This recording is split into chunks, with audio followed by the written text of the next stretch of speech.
Sunday ngayon, ganda yung panahon. Is tayo ng bagong tires. Kakasabi ko lang sa intro na tirik yung araw, tapos biglang ganito yung nangyari. Ano yan? Actually, medyo perfect na timing to dahil sa topic natin today, no? Hindi na accurate yung speedometer mo, so sometimes you're riding at speed of 60 but Wala ka naman makikita sa marketplace na na nagbebenta ng spinal cord di ba?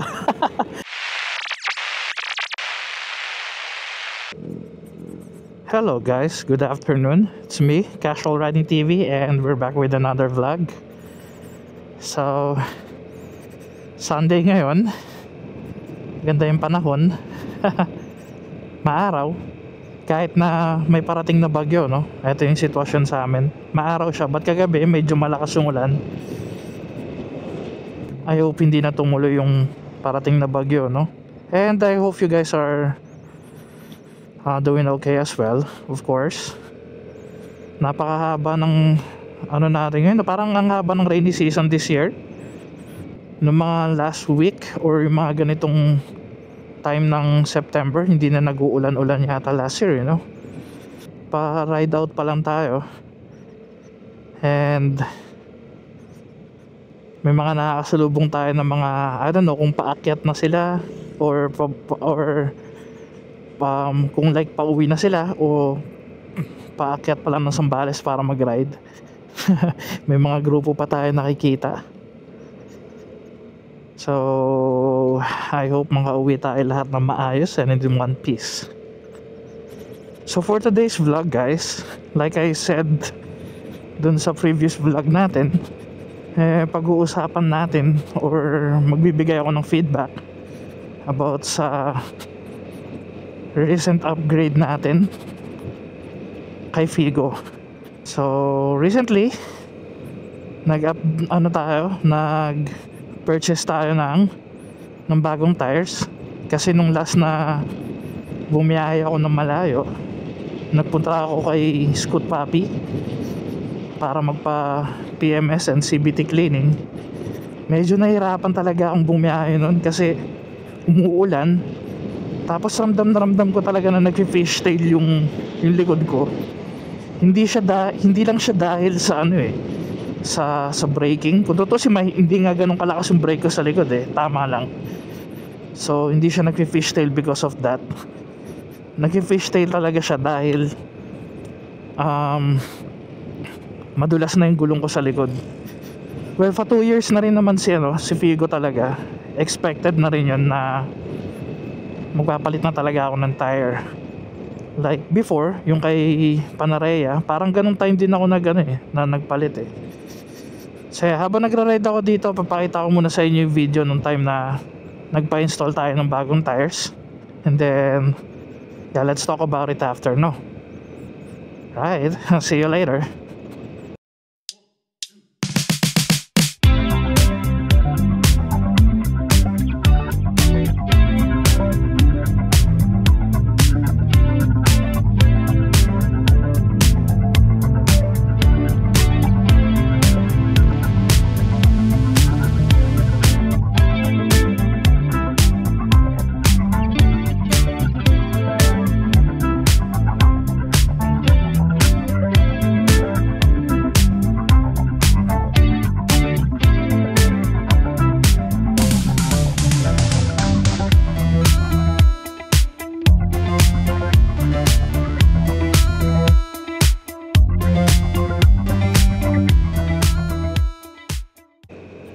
Ang weird ng weather, kanina lang dun sa banda dun, ang init pa. Tapos biglang, oh my gosh, ay ang lakas ng ulan Oh man, maghahanap tuloy ako ng sisilungan. Ito, nakakita ako. Tabi tayo dito. Oh my gosh, tirik na tirik yung araw. Kakasabi ko lang sa intro na tirik yung araw, tapos biglang ganito yung nangyari. Ano yan? Oh man, buti na lang meron tayong dala yung jacket natin na na all weather, pero hindi pa rin kasi siya waterproof or rainproof. Yan, nandito siya sa compartment ni Figo. So magpapalit tayo ng damit maya maya. But kailangan pa rin natin humina to kahit papaano. Oh boy, layo pa ng pupuntahan natin. So I don't know guys, babalik na lang tayo. Tapos magkotse na lang siguro tayo. Gawa na lang natin ng paraan later, kesa may stranded tayo na matagal sa kalsada dahil sa ulan, no?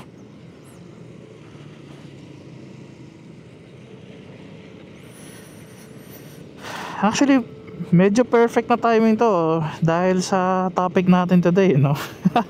So going back, yung napanood yun na video kanina, yun yung time na nagpapalit tayo ng gulong. So like I said, nung bumiyahe ako nung nagpa PMS and CBT tayo, medyo nahirapan talaga ako kasi dumudulas yung gulong. So I decided na magpalit na nga ng gulong, no? Si wifey din naman sinasabi na dapat palitan na talaga kasi of course you can compromise on safety, di ba? What we did, nasabihan naman tayo ng tropa na 2:1 naman daw, makakadalawang palit ka ng gulong sa likod bago ako magpapalit sa harap. So ayun, since wala pa tayong budget, nagpalit muna tayo ng gulong sa likod. And as you can see dun sa video kanina, napili nga natin is yung Michelin City Grip 2. So right now, pasensya na kung medyo matagal. We're going to give feedback about it. Kasi hindi lang tayo basta-basta nagpalit ng gulong, nag-up din tayo ng size guys. So from stock na 120, 60, 12, nagpalit tayo ng 130, 60, 12. So 10 millimeters lang na nadagdag, but the difference the difference is very very obvious. Mararamdaman mo talaga sa riding. Meron siyang pros and cons, according to our friend ChatGPT. Meron siyang pros and cons, but very minimal na hindi mo naman na talaga din mapapansin. Alright, so stop muna tayo dito sa madalas nating kape kasi lakas na talaga, basang-basa na tayo. Yeah, definitely hindi na tayo tutuloy nito. Ayan guys, magkakape na lang muna tayo kasi mukhang magtatagal tayo dito. Lakas ng ulan. So yeah, para hindi masyadong humaba, let's start with the cons. So pagdating sa cons, like I said, super slight lang. Yung mga noticeable yung talaga nararamdaman ko is medyo bumigat yung motor. Yeah, another con would be, eto naman hindi natin sure, sinabi lang ni ChatGPT, and syempre si ChatGPT sinasabi niya lang kung ano yung mga makikita niya sa internet, diba? Yung mga mari-research niya. So another con that he mentioned is that may mga post daw sa Reddit na sinasabi na hindi na accurate yung speedometer mo. So sometimes you're riding at speed of 60, but I mean sa speedometer mo 60, but you're actually doing 62, 63 already, parang ganun. So yeah, medyo may discrepancies doon, but still I don't know, malaking bagay ba yun? For me, that's very minor. Okay lang siya sa akin. So yeah, yun lang naman yung nakikita ang cons talaga niya. But when it comes to pro, yung mga nakuha ko sa pag-upgrade ng size is, of course, much stable siya pagdating sa mga cornering. Nararamdaman ko, before, hindi na siya nakakailang. Pero much more now nung nagpalapad tayo ng gulong. So medyo mas confident ako. That's one. And then second would be hindi na about sa size, kundi yung sa pagpapalit ng gulong, which is ayun nga, much comfortable ka, and alam mo yun, mas feeling secure ka na hindi ka basta-basta dudulas or ma-aksidente, lalo na sa ganitong panahon na nag-uulan-ulan. Although this one, sa harapan, nirecommend na wag siyang palitan keep the stock size kahit magpalit ka ng gulong. Kasi para wala kang maging difference or wala kang maramdaman na pagkakaiba pagdating sa handling.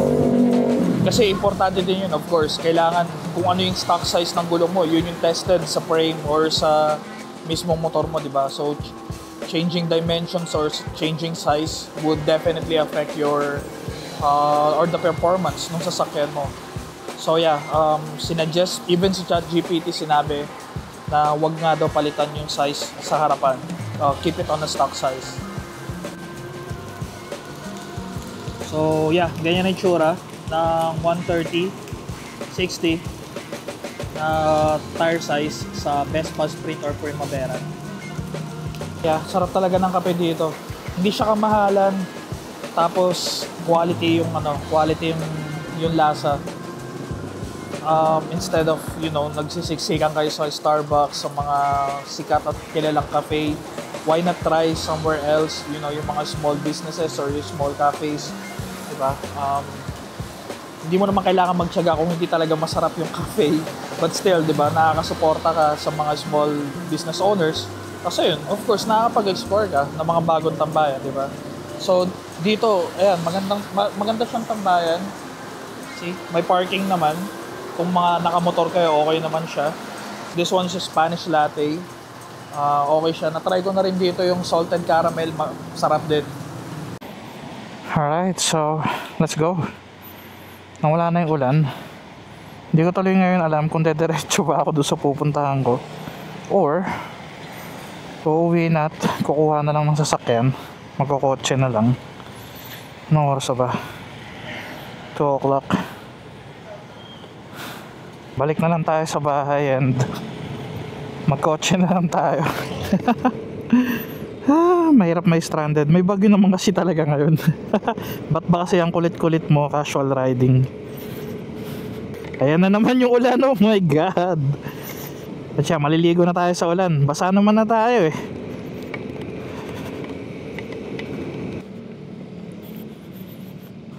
Balik tayo dito. Mas malapit dito pag hindi traffic. And of course, mas scenic. Kasi nagvo-vlog tayo, di ba? Going back to our topic. Ayun, yung gulong pala na napili natin na bilhin is yung, like I said, Michelin City Grip 2. And so far guys, maganda si City Grip. Maganda yung kapit niya. Tapos yeah, ayun, nabibigay naman yung kailangan ko talaga, which is yung feeling ng safety and comfort, 'di ba? Na and confidence na hindi ka basta-basta dudulas, lalo na sa mga basang kalsada, no? There's really not much to say about it kasi pag tumitingin ka naman ng ganun di ba? Yun lang naman ang hinahanap mo, safety. And of course, yung buhay nga niya or yung lifespan. Kasi hindi mo naman gugustuhin na palit ka ng palit ng gulong, di ba? Kahit naman gaano pa kamura yan. Tingnan mo kalokohan ng weather. Tingnan mo dito, so ito yung sinasabi ko kanina. Ang init-init, tapos biglang dun sa area na yun, sa specific area, biglang umulan ng malakas. Ito yung sinasabi ko. Wala na, pabalik na tayo. Of course, I don't expect na titigil yung ulan pag tumuloy-tuloy ako, kasi dun nga sa area na yun yung maulan, dun ako papunta, diba? So either way mababasa talaga ako, kaya nag-decide ako na umuwi na lang. But yeah, tingnan mo, matutuyo tayo nito. Pagdating natin sa bahay, tuyo na tayo. So ayun nga, of course ayaw mo naman na palit ka ng palit ng gulong, no? Bibili ka nga ng mura, yung mga tapos walang pangalan or generic. Bibili ka nga ng ganun, tapos after ilang months masisira din naman, tapos magpapalit ka ulit ng panibago, diba? So ang hassle nun, bukod sa bili ka ng bili, balik ka ng balik dun sa magkakabit ng gulong mo, diba? Isang bagsakang bili, as long as sure ka naman sa quality and alam mo na tatagal talaga siya sa'yo and sa performance, diba? I don't think na may compare mo yung kilalang gumagawa na ng mga gulong sa basta-basta generic lang, no? I mean, for the price point, what can you expect, di ba? Of course, you have to stick on your budget as well. Di ba? There's nothing wrong with that. But ayun nga, kung mapaghahandaan mo, kung mapag-iipunan mo, it's much better to buy big or spend big one time, di ba? Tapos ayun, bili ka na lang ulit after 1.5 to 2 years, di ba? That's not bad. Plus you really can't put value on safety. I mean, hindi mo matutungbasan yun ng kahit ano. So I'd pick safety all the time. Kaya nga yung suit na gusto natin, yung pinupunta natin sa motor market, yung innerwear, 'di ba? Na para siyang jersey na may mga padding sa shoulder, sa elbow, and sa back, tsaka sa chest. Dapat talaga meron ako ng love eh. Alam mo 'yun? wala tayong mabibili sa marketplace o sa Amazon na chest or na shoulder na spinal cord. I'm kidding. Ducati ba talaga yun? Grabe yun ah. So yeah, let's end our vlog here, guys. I hope na nag-enjoy kayo. Thank you for watching. So nagkwentuhan lang tayo, nagkape lang talaga tayo, literal. Para lang tayong ng trip lang. But yeah, guys, closing remark, masasabi ko lang, don't compromise on safety. Huwag yung titipirin ng safety. I believe na nabanggit ko din yan sa mga previous vlogs ko about helmet, di ba? So you don't have to buy expensive stuff or expensive gears as long as you know you're safe, no? You're comfortable, you're secure, and you're safe, and you're confident na safe ka. Ganun nga, daming safe nun ah. So yeah, again, thank you for watching, guys. If you're new to my channel, please do like and subscribe, and I'll see you on my next vlog. Bye, ride safe and stay safe, guys.